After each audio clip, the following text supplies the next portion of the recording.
রুহুল আমিন লিখেছেন, অনেকে মনে করে কোরবানির দিন হাঁস মুরগি জবাই করা উচিত নয়। কেউ যদি কোরবানি করতে না পারে তারা কি হাঁস মুরগি জবাই করতে পারবে না? শরীয়ত কি বলে? ভাই রুহুল আমিন, কোরবানি দিনগুলোতে হাঁস মুরগি জবাই করা যাবে না, এটি আমাদের নিছক ধারণা। এটা আসলে শরীয়তের কোনো নির্দেশনা নয়। বরং শরীয়তের নির্দেশনা হলো যে কোরবানির দিন কোরবানির পশু যেরকম জবাই করা যাবে, কেউ চাইলে হাঁস মুরগিও জবাই করতে পারবেন, কোনো অসুবিধা নেই। ঋণ করে কোরবানি দেওয়া যাবে কিনা? অনেকেই বলেন জায়েজ হবে না। এ বিষয়ে আপনার কাছ থেকে জানতে চাই। ভাই সাইদ আকন্দ, কোরবানি যদি কেউ ঋণ করে দিতে চান, তিনি দিতে পারবেন যদি তার ঋণ পরিশোধ করবার মতো সেরকম ব্যবস্থা, প্ল্যান, পরিকল্পনা থাকে। আর যদি এমন হয় যে তিনি কোরবানির জন্য যে ঋণ নিবেন সে ঋণ আসলে পরিশোধ করার আপাত দৃষ্টিতে তার কোনো ব্যবস্থা নাই এবং তিনি তা আদায় করা হয়তো সদিচ্ছাও নাই, তো এরকম পরিস্থিতিতে আসলে তার জন্য ঋণ করে কোরবানি দেওয়া জায়েজ নয়। কারণ ঋণ পরিশোধ করার গুরুত্ব ইসলামী শরীয়তে অপরিসীম। আপনি ঋণ পরিশোধ করার যথাযথ ব্যবস্থা নাই, এমন অবস্থা আপনি ঋণ করে কোরবানি করা কোনো অর্থ হতে পারে না। এই জন্য এই বিষয়ে আমাদের সর্বোচ্চ দায়িত্বশীল হতে হবে। যে কোনো আর্থিক ইবাদতেই আপনি ঋণ করে সেটি করতে পারেন। কেউ ঋণ করে দান করলেন, এটি হতে পারে।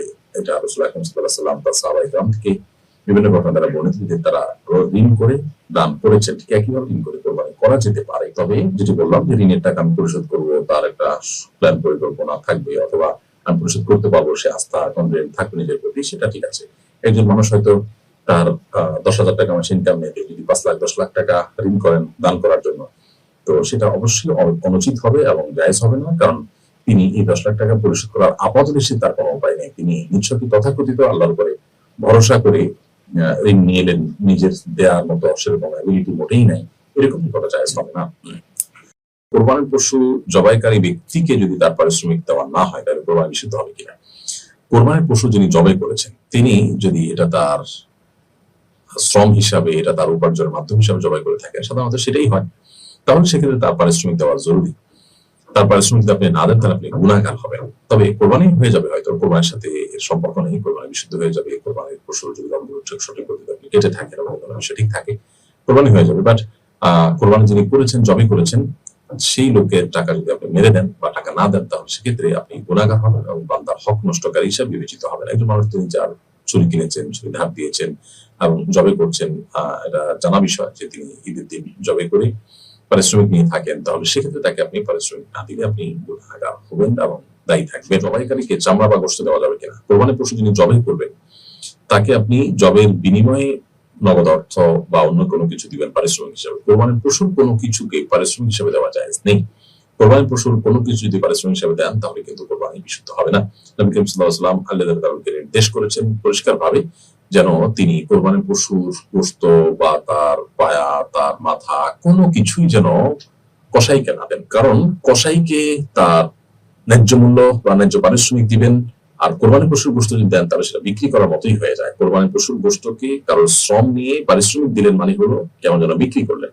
কোরবানি পশু বিক্রি করা যেরকম কোরবানি কর্তার জন্য জায়েজ না, যাকে কোরবানি গোশত দিয়ে দিয়েছেন তিনি এবার গোশত বিক্রি করলে এটা তার জন্য জায়েজ আছে।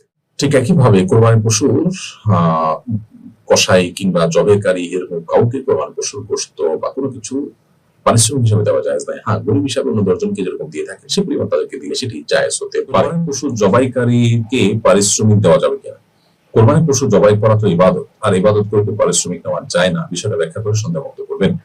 ভাই আলাইয়াসগর খুব সুন্দর এবং চমৎকার একটি প্রশ্ন করেছেন। কোরবানির পশু যিনি জবাই করবেন তাকে কিন্তু পারিশ্রমিক দেওয়া জায়েজ আছে এবং বৈধ কাজ। কোরবানি করা ইবাদত, সেটা আপনার জন্য। যিনি জবাই করে দিচ্ছেন তিনি আপনার ইবাদতে আপনার সহযোগিতা করছেন। ধরুন আপনি নামাজ পড়বেন, তো নামাজ পড়ার জন্য আপনি জায়নামাজ কিনবেন, তো যিনি জায়নামাজ আপনার কাছে বিক্রি করছেন তিনি কিন্তু ইবাদত করছেন না, তিনি ব্যবসা করছেন। আপনি তার কাছ থেকে জায়নামাজ নিয়ে সালাত আদায় করবেন। এখন ইবাদতের কাজে কেনা বেচা করা, টাকা ব্যবসা করা যায় হবে না, এরকম কিন্তু আপনি করেন না। ঠিক একইভাবে আপনার পশু জবাই করাটা আপনার কর্তব্য। আপনার পশু আপনি জবাই করতে পারছেন না বা আপনার সহায়তা নিচ্ছেন, তিনি করে দিচ্ছেন, তো তাকে আপনি অবশ্যই পারিশ্রমিক দিতে হবে। এখানে ব্যাপারটা এরকম না যে আপনার ইবাদতটা সে করে দিচ্ছে, আপনার টাকা, এখানে আর্থিক ইবাদত মূলত এটা আপনার টাকা আপনি ব্যয় করছেন, আপনারটা আপনি করছেন, তিনি শুধুমাত্র সেটা সম্পাদন করে দিচ্ছেন, সেটা বাস্তবায়নটা করে দিচ্ছেন।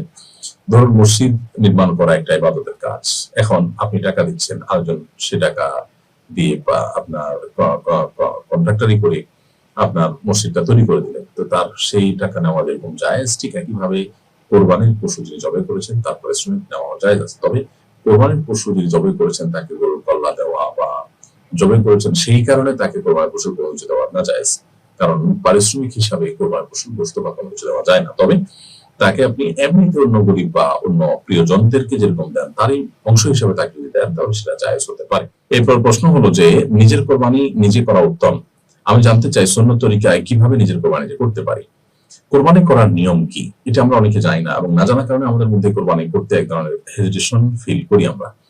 মূলত কোরবানি করা খুব সহজ একটি কাজ, এটি জটিল কোনো কাজ নয় এবং নিজের কোরবানি নিজে হাতে করা উত্তম। বিশেষ করে একটা পশু আপনি দীর্ঘদিন লালন পালন করেছেন কিংবা কিনে এনে সেটাকে আদর যত্ন করে আপনি লালন পালন করেছেন 2-4 দিন 5 দিন যেটাই হোক, এরপরে পশু জবাই করতে আপনার মধ্যে একটু হলেও কষ্ট লাগা কাজ করবে। এখান থেকে আমরা শিক্ষা গ্রহণ করব যে কোরবানি আসলে আমাদেরকে ত্যাগের শিক্ষা দেয় এবং স্যাক্রিফাইসের শিক্ষা দেয়। আল্লাহর নির্দেশ পালনার্থে আমার প্রিয় জিনিসকেও ত্যাগ করতে আমরা শিখবো, সেই জিনিসটা কোরবানি আমাদেরকে শেখায়। নিজে হাতে কোরবানি করা উত্তম।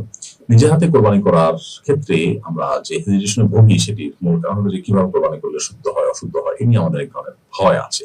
এই ভয়টা দূর করে দিতে চাই আমরা।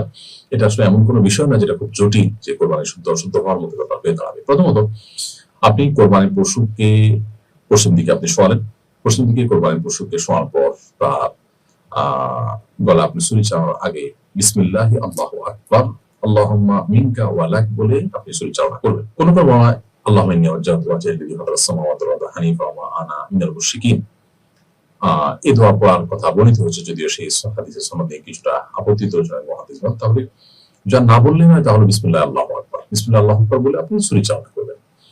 এবং পশুর যে খাদ্যনালী এবং শ্বাসনালী আছে, মোটা দুইটা নালী, এগুলো যেন কাটা যায় এবং দুই পাশে দুইটা সরু বা চিকন নালী আছে সেগুলো যেন কাটা যায়।